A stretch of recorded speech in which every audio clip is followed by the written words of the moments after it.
স্পেনে বসবাসকারী ওয়েন্সি পালাও ফার্নান্দেজ, যিনি কিনা ওয়ার্ল্ডের একমাত্র ব্যক্তি যার কাছে রয়েছে নোকিয়া ফোনের সমস্ত মডেল।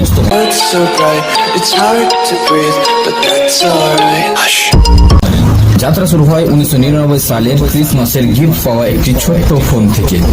ইনভেস্টিগেশন করে দেখা যায় 2018 সালের মধ্যে তিনি প্রায় 700টি ভিন্ন ভিন্ন নোকিয়া মডেল সংগ্রহ করেন।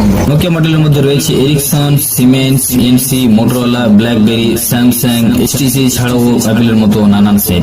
অন্যান্য ফোন সহ তিনি মোট 3615টি মোবাইল ফোন সংগ্রহ করে গিনেস বুক অফ ওয়ার্ল্ড রেকর্ডে তার খেতাব অর্জন করে। Fire spreading all around my room. My world's so bright, it's hard to breathe, but that's alright. Hush.